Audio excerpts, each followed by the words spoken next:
말씀의 제목 따라합니다. 후손이 소유할 은혜의 흔적들이 있어야 합니다. 아멘. 믿음 되길 바랍니다. 우리 아이들은 무엇을 먹고 사는 것일까?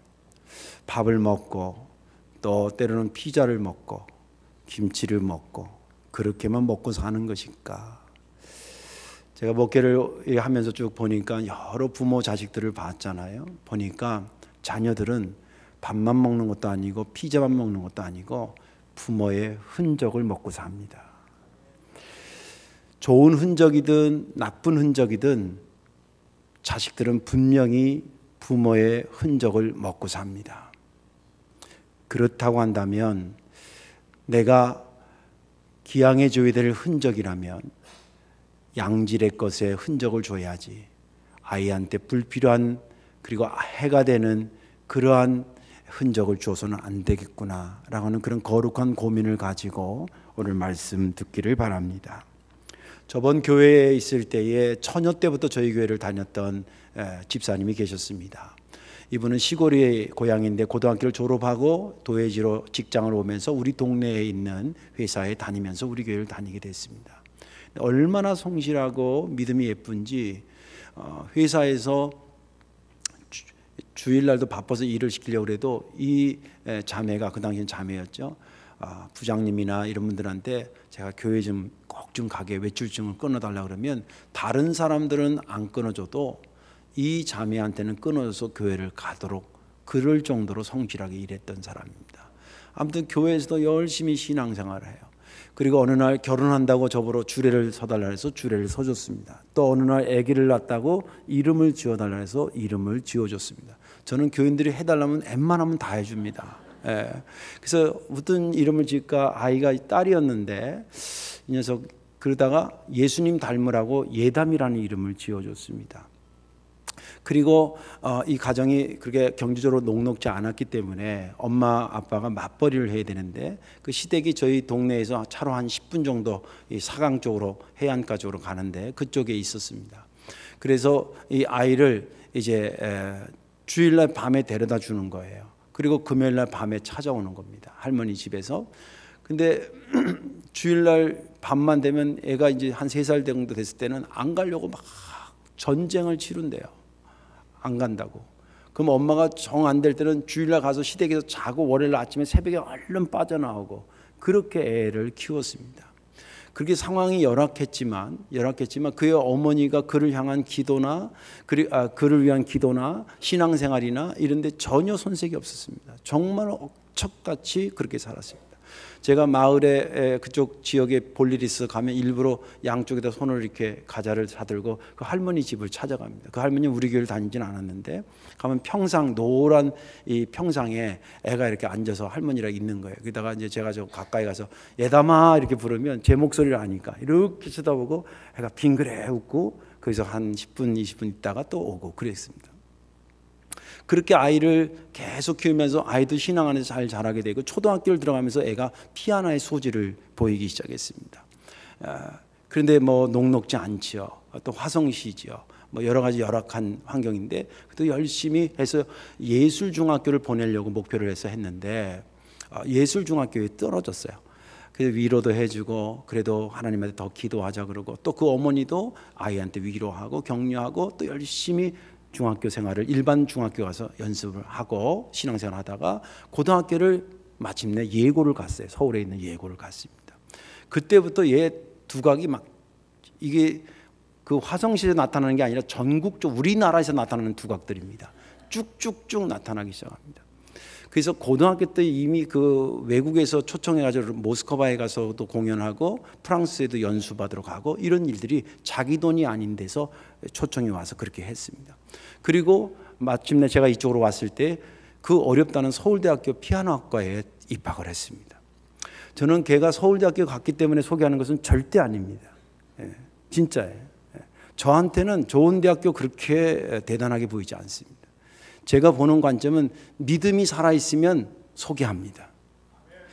이 아이가 이것은 자기 스스로 저한테 고백하는 건데 자기가 그 자리에 있는 것을 정확히 알아요. 이유와 과정을 알아요. 그 이유 중에 크게 두 가지는 뭐냐면 하나님이 날 도와줬다는 사실과 두 번째는 자기 어머니가 자기가 얻어야 될 믿음의 흔적들을 수없이 남겨준 어머니라는 걸 알아요. 지금도 얼마나 겸손한지 몰라요. 교회에서 피아노 반주하고 그 바쁜 시간에 지금도 잘 섬기고 있습니다. 후손들이 소유할 믿음의 흔적들이, 은혜의 흔적들이 있어야 될 줄로 믿습니다. 오늘 본문에 있는 말씀은 이스라엘 백성들이 출애굽해서 40년 동안 광야를 다해서 이제 마침내 요단강을 건너는 것입니다. 바뀐 것이 있다고 한다면 모세의 지도력에서 여호수아로 바뀌었다는 것과 홍해를 건넜던 그들이 이제 요단강을 건너는 것이 바뀐 것이었습니다. 그들이 건너갈 때 하나님께서 여호수아에게 전날 불러서 이렇게 일러주었습니다. 어떻게 요단강을 건너가는지 방법을 가르쳐 주었습니다. 일단은 요단강이 마른 다음에 가는 게 아니라 제사장들이 법궤를 메고 물이 흐르는데 그냥 들어가라는 거예요. 빠져 죽으면요, 그런 질문이 안 나와요, 성경에. 근데 그렇게 명령하라는 거예요. 그리고 제사장들이 들고 갔을 때에 가운데 가서 요단강이 서서히 줄어들 거라는 거예요. 그리고 이스라엘 백성들 다 건널 동안에 제사장들은 법궤를 메고 그 요단강 가운데 다 그대로 있으라는 거예요. 다 건넌 다음에 그게 끝난 게 아니라 각 지파별로 한 명씩 대표를 뽑아서 이 요단강이 지금 이제 말랐으니까 바닥이 드러났잖아요. 거기에 있는 돌을 어깨에 жил머지는 것을 하나씩 다 짊어져 가지고 갖고 나오라는 거예요. 그리고 너희들이 이제 가면, 이제 오늘 읽은 말씀이 7절까지 읽었지만 사실 4장 전체를 보고 지금 설교를 하는 거고 실제 거기까지 가야 되는 겁니다. 그걸 가져가서 길갈이라는, 다시 요단강 서편 강가에 있는 지역이 길갈이었는데 거기다 12돌을 쫙 세워놓으라는 거예요. 이유가 뭐냐? 너희들의 다음 세대의 후손들이 반드시 너희들에게 이걸 물어올 거라는 거예요. 뭘 물어오냐면, 아버지, 이 돌이 왜 12개가 이렇게 쭉 있는 거예요? 뭐 한두 개가 서 있다 그러면 누가 가다 세워놨나 그러지만 12개가, 여러분들 어디를 갔는데 낯선 거 갔는데 12개가 돌이 주르륵 서 있다 그러면 그 안내판을 보든지 그 주변 사람들한테 이유를 묻는 것이 사람의 거의 호기심이잖아요. 자식들이 너희들에게 물어올 거라는 거예요. 지금 어떻게 보면 물어오도록 그걸 세워놓으라는 거예요. 물어오도록. 그때에 오늘 있었던 이야기를 그대로 해줘라는 거예요. 하나님의 제사장들을 통해서 법궤를 들고 물에 들어가라는데 물이 흐르는 데 들어갔더니 물이 멈춰서기 시작하고 그 법궤가 가운데 있고 이스라엘 백성들이 다 건너서 이 가나안 땅에 왔어요. 그 지정학적으로 이스라엘 백성들이 애굽에서 와가지고 여기까지 오려고 그러면 그 강을 건널 수밖에 없는 거예요. 자기들이 지금 가나안 땅에 살고 있는 것이 어떻게 오기는 왔을 텐데 어떻게 왔을까? 홍해 건넜지, 그리고 광야 지났지, 그리고 요단강 건너온 거야. 올 수밖에 없는 거니까. 이거 다 누군지 아니? 하나님의 역사로 바다가 갈라지고 광야에서 견디고 요단강을 건너오게 된 거야 라고 하는 것을 자식들한테 나타내면서 하나님의 위대하심과 능력을 반드시 소개해 주라는 거예요. 그것이 본문에 있는 말씀입니다. 저는 지난 주간에 이 본문을 보면서, 근데 참 이게 참, 내가 설교 준비하면요, 하나님께서 물론 모든 교회도 그렇지만 성도교회를 이렇게 만들어 가시는 걸 많이 느껴요. 제가 여호수아 4장에 이거를 일부러 찾아간 게 아니에요. 제가 읽는 순서가 있는데 쭉 읽다가 지난 주간에 이 본문인데 이게 어린이 주일하고 딱 은혜가 돼서 지금 제가 받은 겁니다. 드리는 거예요, 설교를. 근데 이 본문 중에 특별히 몇 절이 제가 은혜가 됐냐면 6절, 7절이 은혜가 됐는데, 이것이 너희에게 표징이 되리라. 후일에 너희 자손들이 물어 이르되 이 돌들은 무슨 뜻이냐 하거든 그들에게 이르기를 요단물이 여호와의 언약궤 앞에서 끊어졌나니 곧 언약궤가 요단을 건널 때에 요단물이 끊어졌으므로 이 돌들이 이스라엘 자손에게 영원히 기념이 되리라. 이 구절이 있는데 문득 이런 생각이 드는 거예요. 나는 우리들의 자식들, 아들 둘이 있는데 그 녀석들이 내가 이 세상 떠나서 내가 죽어서 이제 없을 때, 혹은 뭐 살아있는 동안에 아버지를 생각하면서 아버지가 남겨준 은혜의 흔적들을, 과연 어떤 은혜의 흔적들을 만지고 있을까? 나는 그들이 만지는 은혜의 흔적들을 준 게 있을까?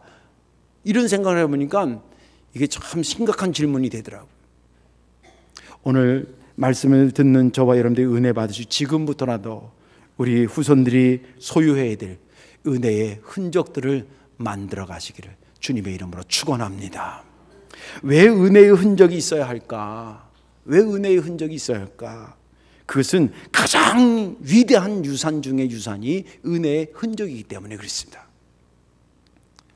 모든 부모가 자기 자식한테 정말 제대로 된 그리고 가장 위대한 유산을 물려주기를 싫어하는 부모가 어디 있습니까?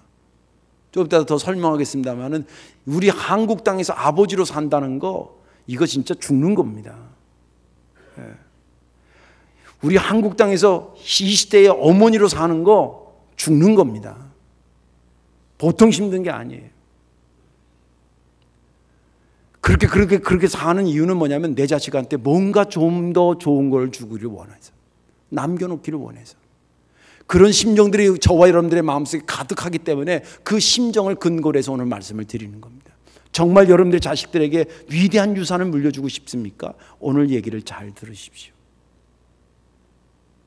24절에 보니까 이는 땅의 모든 백성에게 여호와의 손이 강하신 것을 알게 하며 너희가 너희 하나님 여호와를 항상 경외하게 하려 하심이니. 이 말은 뭐냐면 7절에 이 요단강을 건너게 된 것 그 얘기를 해주라 그러면서 24절에 다시 반복하는 거예요. 이거 왜 이렇게 보여주라 그런 줄 아냐?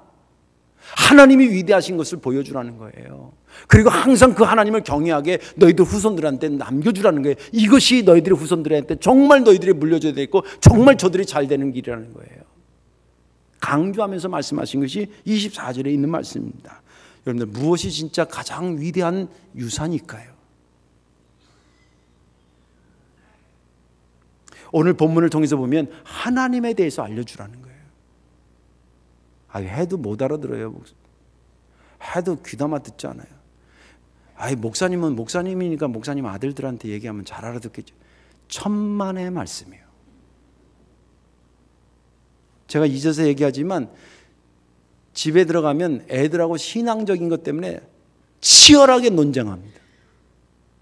어떨 때는 막 야단도 치기도 하고 치열하게 논쟁해서 그나마 만들어 놓은 게 오늘의 그 녀석들의 모습이에요.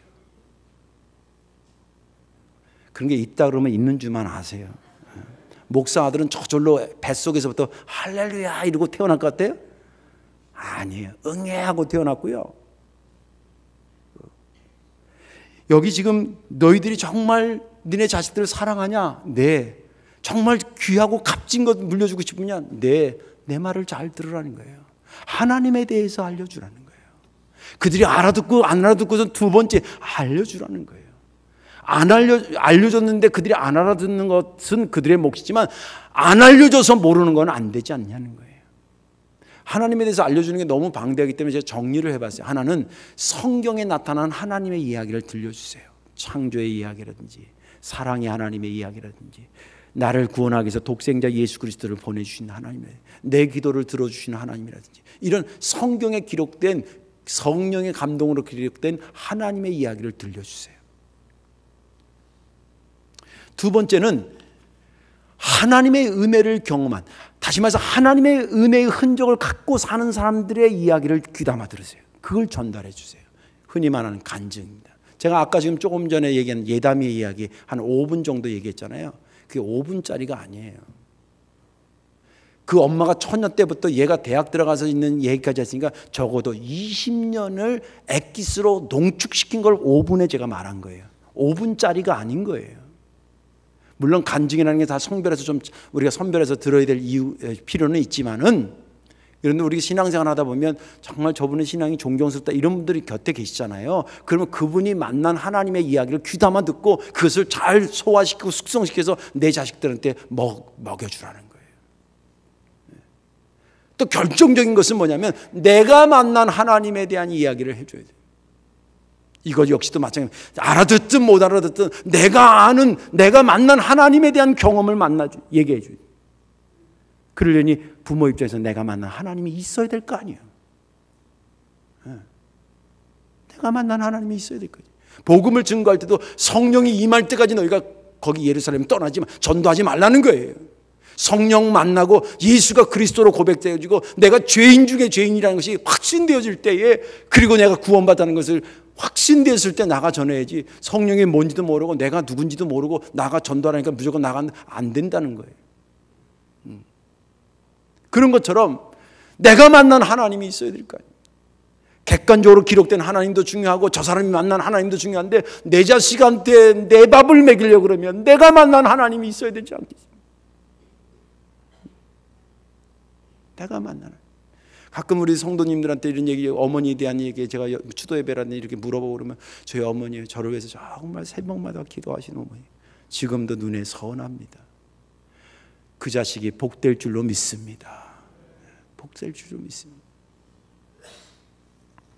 내가 만난 하나님, 내가 예수 믿게 처음 믿게 된 과정에 대해서 역사하셨던 하나님이라든지, 내가 기도하다가 얻은 응답이라든지, 식구니까 애경사가 같이 돌아갔을 거 아니에요. 다 애들 머릿속에 기억되지. 그 애경사 때 하나님께서 어떻게 풀어주셨다는 그런 은혜든지, 또 결정적인 것은 자식들이요, 얘네들이 영적으로 둔하면 자기가 지금 하나님의 은혜를 받고 있는데 이게 하나님의 은혜인지 모르고 있는 애들도 있어요. 가르쳐 주셔야 돼요. 야, 네가 지금 이렇게 거저대는 것 같지? 하나님의 은혜야.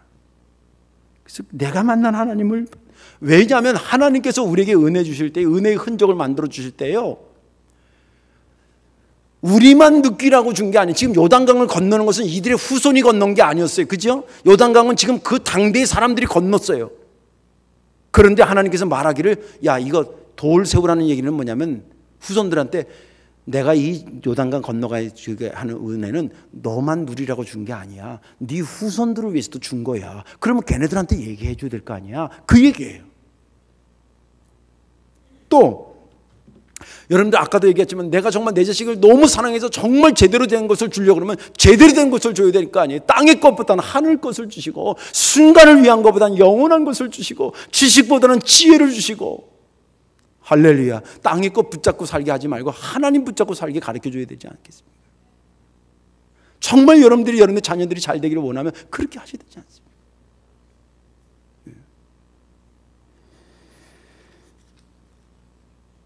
그때그때 간단하게 넘어갈 것이 아닙니다. 정말 내 자녀를 위해서 주여, 내가 남겨야 될 믿음의 흔적이 무엇일까요? 가슴을 치고 통회하고 기도하고, 여러분들 주의 영광을 위해서 헌신하고, 내가 이 세상을 떠났을 때 우리 자식들이 나를 생각하면서 내 뒷모습을 뭐로, 이미지로 기억하고 있을까 생각할 때 은혜의 흔적을 가지고 살았던 어머니의 뒷모습이 보여야 될 거예요. 그게 정말 내 자식을 사랑하는 거 아니겠습니까? 자, 그러면 이제 이 은혜의 흔적을 내가 가져야 되겠다라고 생각을 가지실 겁니다. 그럼 어떻게 이게 내가 만들어지는 것이, 이거 내가 어떻게 내 삶에 있게 해야 되는 것이지? 오늘 본문의 내용을 보면 쉽게 이해가 됩니다. 오늘 본문에 너 돌 세워서 믿음의 후손들한테 하라 그랬는데, 오늘 이 사건이 어떻게 계획되고 어떻게 진행되고 어떻게 따라붙어서 그 돌이 나왔는지를 생각하면, 잘 분석하면 나도 내 삶에서 믿음의 유산들을, 은혜의 유산들, 또 은혜의 흔적들을 만들어서 내 자식들한테 줄 수 있는 기회가 만들어진 방법이 보인다는 거예요. 오늘 이 사건은 아시다시피 요단강을 건너는 거예요. 그 역사의 중심에 누가 있었냐면 하나님이 있었던 겁니다. 강을 막는다든지 바다를 가르는 것은 인간의 일이 아니에요. 인간이 노력해서 할 수 있는 말이 아니에요. 일이 아니에요. 하나님의 역사로 된 거예요. 아까도 얘기한 것처럼 자기들이 여기 사는 것은 저기서 애굽에서 출발해서 여기 온 거면 이렇게 건너고 이렇게 오고 이렇게 건너야 되는데, 지정학적으로 그렇게 오는 건데 내가 이렇게 어떻게 여기 있는 거지? 야, 그때마다 하나님이 역사하신 거야. 그 하나님의 역사가 중심적으로 있었고요. 오늘 여기 본문에 읽지 않았습니다. 23절도 이렇게 나와요. 너희 하나님 여호와께서 요단물을 너희 앞에서 마르게 하사 너희를 건너게 하신 것이 너희의 하나님 여호와께서 너희 앞에 홍해를 말리시고 우리를 건너게 하신 것 같았나니. 여기 보면 요단강 건넌 것은 여호와 하나님이 했다고 2번씩이나 강조하고 있어요. 이 역사는 하나님이 이루신 것이다. 그런데 이것이 이제 은혜의 흔적으로 바뀌려고 그러면 뭐가 따라 붙어야 되냐, 뭐가 추가되냐면, 하나님께서 요단강을 건넜는데 이 은혜의 흔적을 갖는 사람은 어떤 사람이에요? 요단강 따라가는 사람이에요? 강가에 계속 머물러 있는 사람이에요? 따라가는 사람입니다.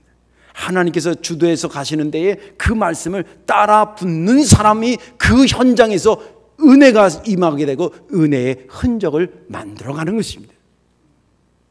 모든 원리가 그렇게 되어 있습니다.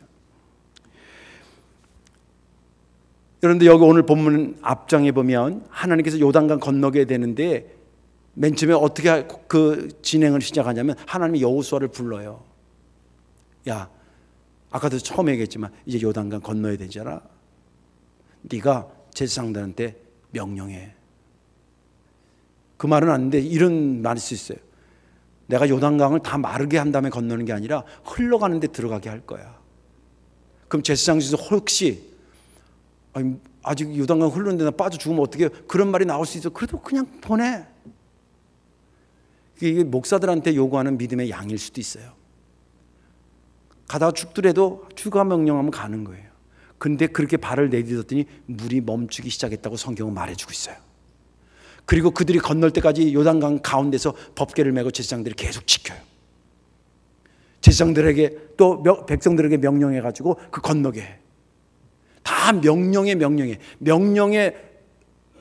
은혜의 흔적이 남으려면 거기에 순종하는 것이 만나질 때 거기서 마치 화학 반응이 일어나는 것처럼 하나님의 명령과 인간의 순종이 만나는 그곳에서 은혜가 나타나고 은혜가 흔적이 될 줄로 믿습니다. 그렇게 하는 거예요. 이런 얘기를 하면요, 한 두세 분은 이렇게 들을 수 있어요. 아유, 목사님, 저는 내 생애에 요단강 같은 게 멈추는 거 내가 본 적도 없고요. 그래서 저는 하나님 능력을 잘 모르겠어요. 저도 본 적 없어요. 저도 요단강 멈춘 거 본 적 없고 사람 죽은 거 살리시는 거 본 적 없어요. 근데 왜 이렇게 뭘 믿고 이렇게 담대하게 얘기하느냐? 성경을 보면 하나님의 능력이 있다는 것이 굉장히 다양하게 표현돼요. 요단강을 멈출 때에도 나타나지만 하나님께서 오늘 하루를 일상 가운데 은혜 가운데 살게 있는 것도 이것 자체도 은혜요 기적인 줄로 믿으시기 바랍니다. 제가 여러 번 얘기했잖아요. 여러분들에게 하루를 주려고 하나님께서 지구를 돌렸다니까요. 안 믿네. 여러분들 능력이 내가 여태까지 본 적이 없고 내가 할 수 없는 것이 지금 내 눈앞에서 보여져야지만 하나님의 능력을 믿는 것입니까? 여태까지 있던 것을 계속 유지시키는 것은 하나님의 능력이 아닙니까?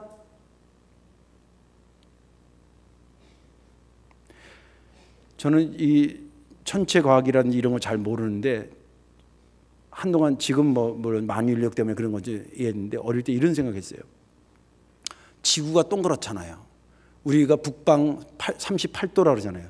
그럼 우리가 서 있는데 지금 안전하게 서 있는데 지구가 둥그런데 사람이 서 있으려면 우리 위치는 옆에 꽂혀 있어야 되는데 좀 더 이해가 안 가면 남극으로 갔어요. 남극으로. 그럼 남극에 있는 사람들은 다 박쥐처럼 매달려 있어야 되잖아요. 근데 거기 사진 찍어서 다큐멘터리 하는 거 보면 다 우리처럼 이렇게 앉아 있어. 신기하잖아요. 하나님이 다 알아서 만들어 놓으시고 그것을 창조 보존의 법칙이래. 만드는 걸로 끝나지 않고 우리를 사랑하셔서 지금 그것이 유지되도록 하신 거예요. 봄에 싹이 나고 꽃이 펴서 여러분들 주변에 새싹들 보는데 여러분들 새싹 나는데 여러분들 도와준 게 뭐 있어? 본 것밖에 더 있어요? 날씨를 조종한 적이 있어. 비를 조종한 적이 있어. 땅의 자양분을 조종한 게 있어. 우리가 한 게 뭐 있어요? 꽃 폈다라고 하는 거 잘 보기나 하면 좋겠어. 그냥 감사하다고 그렇게만 했으면 좋겠어요. 여러분들 하나님의 기적이 여러분들 일상이 기적이에요. 더 기적 중에 기적은 한 10년 전에 니나노 하던 사람이 지금 여기 앉아서 예배 드리는 거 기적 중에 기적이요. 아닌 것처럼 하고 있는 사람도 옛날에 다 그런 거 내가 다 알아요.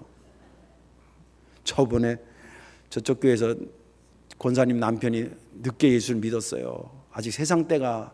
근데 어른들을 잘 섬겨서 할머니들 모시고 이제 경로여행 갔는데 충주에서 유람선 타라고 기다리는데 기분이 좋잖아요. 막 산세도 좋고 물 그런데 자기가는 기분 좋아서 이제 줄 섰는데 어떻게 하필이면 내 앞에 섰는데 내 앞에 자기 뒤에 내가 선 줄 모르고 콧노래를 부르는데 뭔 노래를 부르더라? 뭐 비 내리는 영동교가 뭐 이런 걸 부르고 있어. 근데 그분이 예수 믿는 사람들 모시고 다니는 거 그분의 10년 전의 삶으로 보면 그 기적 중에 기적이에요. 하나님의 능력이 굉장히 다양한 방법으로 내게 쏟아지고 지금 말씀 듣는 이 순간도 주님의 능력이 쏟아지는 시간인 줄 믿으시기 바랍니다. 문제는 이걸 듣고 하나님 주여 아멘입니다, 부족하지만 제가 그렇게 살겠습니다라고 해서 실천하는 그곳에 은혜가 임하고 그 은혜 임한 것이 유지될 때 그게 흔적이 되는 거예요. 이제 말씀을 정리합니다. 제가 목회하면서 여러 부모들을 보고 여러 자녀들을 키우는 모습들을 많이 봤습니다. 박수를 보내고 싶은 부모도 있는가 하면 안타까운 부모들도 있었습니다. 아까도 얘기했지만 한국 땅에서 어머니로 사는 거, 여자로 살다가 어머니가 된다는 것은 정말 생사가 왔다 갔다 하는 일입니다. 어젯밤에 제가 11시에 어떤 성도님한테 아기 낳았다고 아기 사진 이러고 있는 거 하고 잘났다고 이렇게 해서 왔어요. 원래는 한 2주 전에 낳아야 되는데 의사 선생님이 산모가 지금 조금 몸이 안 좋아지기 시작한다고 임신 중독인가 뭐 아무튼 그런 게 있으니까 애를 위해서는 2주 더 있으면 좋겠긴 한데 2주 더 하다는 엄마가 좀 안 좋을 수도 있으니까 많이 안 좋을 수도 있으니까 그냥 이 정도에서 낳은 게 좋겠다 그렇게 하고 기도 부탁받고 저도 기도했는데 밤에 11시에 낳았다고 왔어요. 애기 낳는 거 뚝뚝 나니까 여기 나보신 분들 알지만 하늘이 왔다 갔다 하고 생사가 왔다 갔다 하고 나서 새끼 난 거 아니에요. 응? 그놈의 새끼들이 알아야 되는데 그 새끼들이 그냥 알지도 못하고. 그렇게 해서 낳으면 끝나나? 키워야 될 거 아니에요. 또 이 땅에서 남자로 사는 거하고 또 결혼해서 아버지가 된다는 건 쉬운 게 아니에요. 저도 첫째까지는 좀 못 느꼈는데 둘째 딱 나니까요 어깨가 팍 무거워져서 제가 왜 열심히 목회한 줄 알아요? 두 놈 잘 먹여 살리려고. 죄송합니다. 아무튼 자식이라면 우리 한국 부모들 뭐가 아깝겠어요? 뭔들 안 주고 싶겠어요? 그런데 그 열정만큼 제대로 주자는 거예요. 제대로 주자는 거예요. 하나님 만나게 해주세요. 하나님의 이야기를 전해주세요. 내가 만난 하나님의 이야기를 들려주세요. 여러분들 목사님 제가 책임질 겁니다. 내 자식 천만의 말씀이에요. 언제까지 책임질 거예요? 우리 별 이변이 없는 한 대개 아버지가 아들보다 먼저 돌아가시지 자식이 먼저 죽는 경우가 없잖아요. 아버지가 대개 먼저 가는데 그 나머지 아들은 어떻게 할까 그러면? 내가 책임져요? 천만의 말씀이에요. 여러 사람들이 도와줄 것 같아. 나도 내가 내 자식을 못하는데 남이 얼마나 잘한다고 그 자식을 그만큼 잘하겠어요. 너무 기대하지 마세요. 플러스 되면 알파지만 플러스 돼서 알파면 좋겠지만 그 너무 기대할 게 아닌 거예요. 우리 아들은요 내가 잘 키워서 지가 지 자신을 잘 할 천만의 말씀이에요. 나도 내 자신을 잘 못 해봤잖아요. 제대로 손에 쥐어주려면 제대로 된 것 쥐어주는데 이게 내가 나에게 주신 은혜 주셨던 하나님과 그분이 주신 은혜의 흔적을 손에 쥐어줘라 이 말이에요. 그것이 내가 마지막으로 그리고 최고로 내 자식을 사랑하고 아끼는 방법인 것입니다. 저와 여러분의 삶에 이런 아름다운 역사가 계속되기를 주님의 이름으로 축원합니다. 기도하겠습니다. 사랑과 은혜가 많으신 아버지 하나님, 저희들에게 귀한 자녀들을 주심을 너무 감사합니다. 정말 눈에 넣어도 아프지 않을 정도로 사랑스럽고 어디다 내놔도 자랑스럽고 자랑하고 싶은 자식들입니다. 잘 되기를 원하는 만큼이나 그러나 어떻게 해서 저들이 계속 내가 이 세상을 떠난 다음에도 잘 될지에 대한 것은 그 열정만큼 알지 못하는 것이 우리들인데 오늘 말씀을 통해 가르쳐 주심을 감사합니다. 요단강을 건넌 사건은 단순히 당대만 있어야 될 사건이 아니라 그 이후에도 그 후손들이 가슴에 담고 살아야 복된 사건이기 때문에 은혜의 흔적이 없기 때문에 그렇게 하신 줄로 믿습니다. 주여 우리들에게도 많은 자손들한테 줄 수 있는 은혜의 흔적들을 주셔서 우리도 기뻐하고 우리 후손들도 다 자자손손 복된 가정과 가문이 될 수 있도록 은혜를 더하여 주옵소서. 예수님의 이름으로 축복하며 기도하옵나이다. 아멘.